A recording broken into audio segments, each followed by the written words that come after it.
rapidamente aqui já o compartilhamento da tela para a gente aproveitar o máximo possível o tempo nosso, né?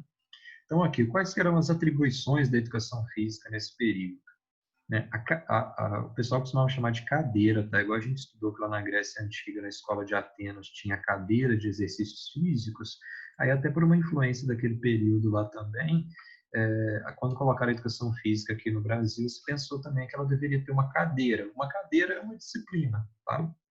Até hoje o pessoal das universidades federais ainda usa essa expressão, a cadeira de tal, não sei o quê, para falar sobre uma disciplina.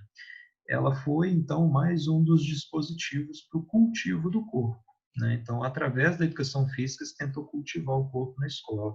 E muito ainda um determinado tipo de corpo, né? Aí aqui eu coloquei em negrito, aí você já sabe, tá? Em negrito é porque é importante pra cacete. Teve uma reforma, né, em 1906, chamada Reforma Couto-Ferraz, que que mostra que os primeiros indícios, né, que começou a vincular a ideia de exercício físico na educação física, né, para a grande população, aconteceu em Minas Gerais. Então, em Minas Gerais teve um protagonismo, né, nessa reforma que aconteceu no início em Belo Horizonte. Então, o que antes tinha só nas escolas da elite, aí começou a ser difundido para um monte de escolas, né, para escolas consideradas mais pobres, né. Então, a partir disso que aconteceu em Minas Gerais, a educação física começou a ser levada para uma série de outras escolas pelo país. Depois eu vou passar um texto de apoio, e aí eu vou torturar vocês porque é um texto que eu escrevi. Então vocês vão ter que ler um texto que eu escrevi, mas tudo bem. Mas lá está bastante detalhado a respeito dessa história. E aí por que Minas Gerais quis fazer isso? Porque ela quis criar um programa, então, para começar a pensar a formação racial brasileira, de como intervir nessa formação racial brasileira, né? Então, quais eram as características do povo, além daquilo que eu já apontei para vocês lá atrás? O comum dos brasileiros, na média dos brasileiros, tinha a coluna vertebral ligeiramente inclinada para diante, né? O sujeito era meio corcunda, então pensa no que é sujeito bem matuto mesmo, bem na roça, até hoje vai ser assim. Ombros mais ou menos caídos, né? Eu tenho um pouco de má postura, meu ombro é assim, meio fechado, então o sujeito é como se ele andasse olhando para o chão. Amplitude torácica exígua, ou seja, muito pouco desenvolvida, e um desenvolvimento muscular mínimo, né? Então, como é que esse sujeito ia ser considerado aquele sujeito belo, forte e tudo mais? Simplesmente ele não iria ser considerado um sujeito belo, forte e tudo mais, né? Ele ia continuar sendo considerado um sujeito feio, fraco e de pouca condição de exercer a função que se esperava dele nessa sociedade republicana e industrial que você estava precisando, né? Então, a educação física tinha que lidar para corrigir esses pontos aqui primeiro. Aí fizeram, então, algumas leis, né, para levar a educação física para essas escolas. O que essa legislação dizia na época? As aulas de ginástica, elas terão por fim, né, qual que é a finalidade delas? Robustecer o organismo, né, tornar ele mais resistente às doenças. Aí olha as palavras que se usavam na época. Devendo os mestres adestrar os alunos. Então, hoje a gente utiliza a palavra adestramento quando a gente vai falar de animal, né? Adestrar o cavalo, adestrar o cachorro, né? Mas adestrar os alunos nos exercícios que constituem a educação física. Essa é uma lei de 1911, está lá na página 516.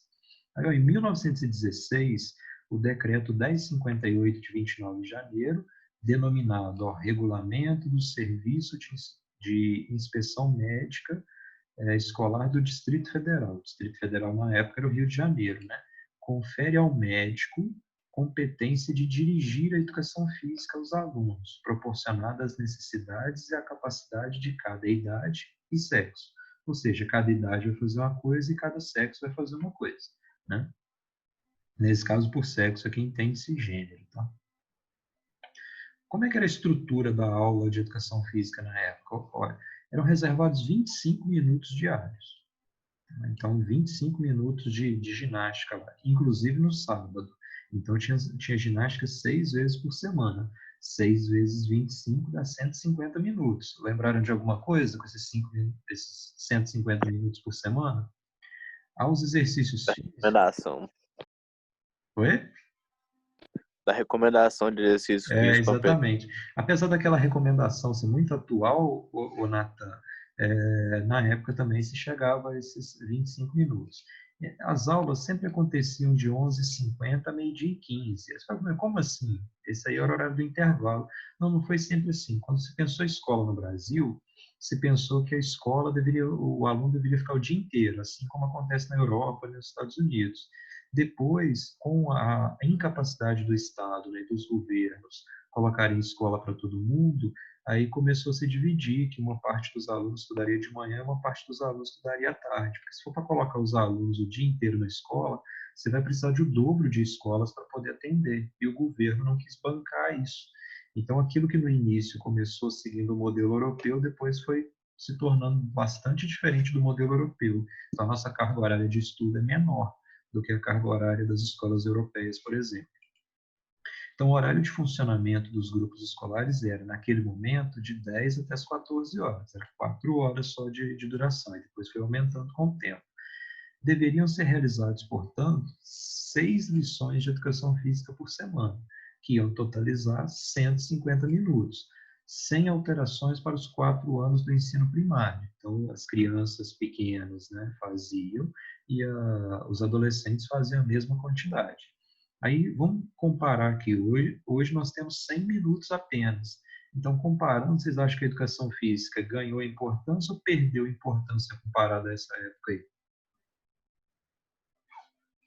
Perdeu muita importância. Perdeu muita importância, porque tinha 6 aulas semanais. Os objetivos eram tudo torto aqui, está tudo errado no que eles queriam. Mas a educação física ocupava um lugar muito importante, né, na escola dessa época. Então, a sua posição cuidadosamente intercalada entre as demais cadeiras, o que quer dizer esse intercalado entre as cadeiras? O sujeito ia ter 2 aulas depois das 10, depois ia ter educação física, e depois da educação física ele ia ter mais 2 aulas. Tá? Então, a educação física ocupava um lugar ali no meio do período ali. Ao longo de toda a semana, é reveladora da pretensão de que a cadeira de exercícios físicos assumisse, né, um caráter higiênico para combater a fadiga intelectual. Ou seja, se o aluno ficasse as 4 aulas dele aqui, as 4 horas, só dentro da sala de aula, ele ia cansar muito. Então, botar a educação física lá também para dar uma compensada nisso. Vocês acreditam que até hoje os professores na escola ainda repetem esse discurso de que a educação física serve para compensar o cansaço da sala de aula? E a ideia não é bem essa. A educação física tem o seu próprio conteúdo, tem sua própria importância, tem a sua própria finalidade na escola.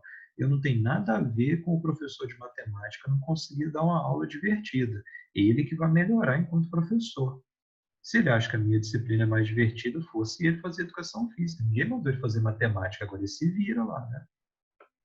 Então, esse caráter higiênico para combater a fadiga intelectual, para cansaço da mente das crianças e o tédio, né, das práticas escolares.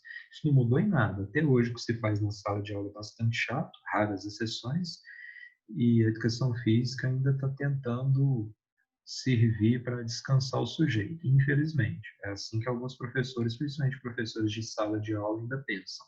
Cabe a nós convencê-los do contrário. Aí aqui tem uma outra foto de uma outra instrução, né? Os programas eram distintos, então. Então, aqui tem uma aula de menino. Aí, o que vocês conseguem identificar nessa foto aí?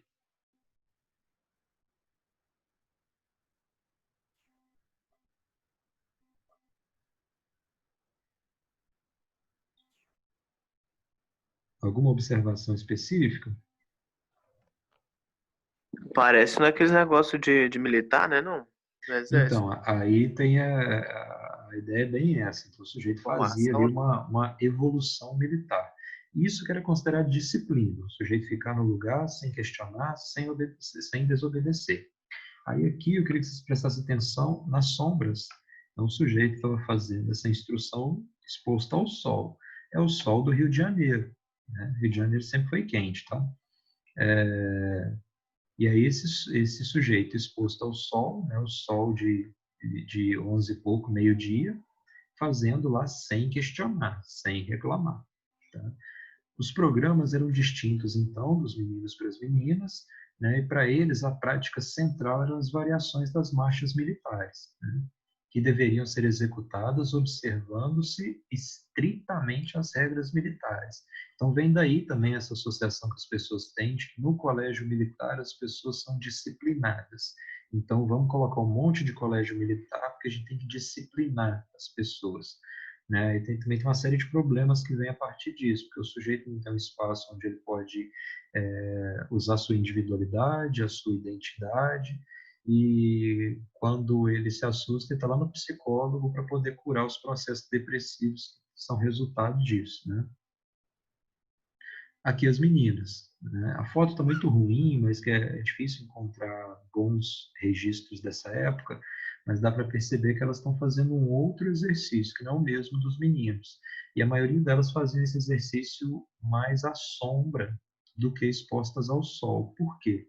Porque considerava-se que as meninas não deveriam escurecer a pele ao sol, porque a pele que era escura era mal vista na sociedade, né? Porque era aquele sujeito pardo. Então as meninas não podiam ficar com as mesmas características. Os meninos não tinham problema ficar porque eles estavam com a pele queimada de sol, porque era fruto do trabalho físico deles. Mas para as meninas isso não era bem visto, né? Então, previa-se para elas, elas podiam brincar em liberdade no pátio e realizar exercícios de extensão e flexão de músculos, executados metodicamente à sombra, né? Então, veja a diferença. A estrutura da aula, então, para eles, os exercícios viris, né, que envolviam força, principalmente, as marchas militares, e para elas a delicadeza de exercícios de extensão e flexão, para ambos uma educação racional de seus corpos, mas que deveria respeitar as diferenças entre eles, pelo menos as diferenças que se acreditavam na época, né? Então, qual era o lugar ocupado pela educação física nesse período, né? As 6 lições semanais que se tinha, né, 6 aulas, indicam que ela ocupou uma posição de destaque na grade de distribuição do tempo para as outras cadeiras. Ela só era menor que a cadeira de aritmética, né? Então, vejam a importância que ela colocou aí. Por,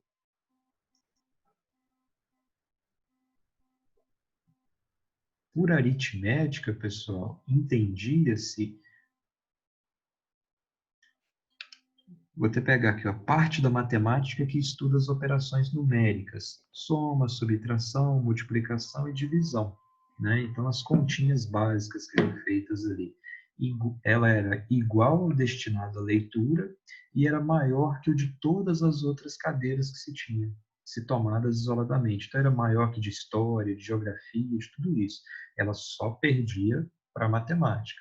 Então vejam o quão importante era a educação física para o projeto de escola que se tinha naquela época, né? Depois a gente vai poder questionar assim, qual que é o projeto de escola que a gente tem hoje? Qual que é o projeto de formação que tem hoje? Por que a educação física perdeu importância nesse projeto? Porque é muito importante que a gente seja capaz de criticar esse projeto também para entender onde é que ele pode ser melhor. É importante registrar que a legislação que reformam o ensino em Minas autorizam a inclusão dessa cadeira nas práticas dos grupos escolares de maneira central, não secundária. Então, ou seja, para que a formação escolar daquela época se concretizasse, a educação física tinha uma importância central, né? Não era uma coisa que estava ali para somar as outras, não, muito pelo contrário. Ela era importantíssima para se concretizar o projeto da época.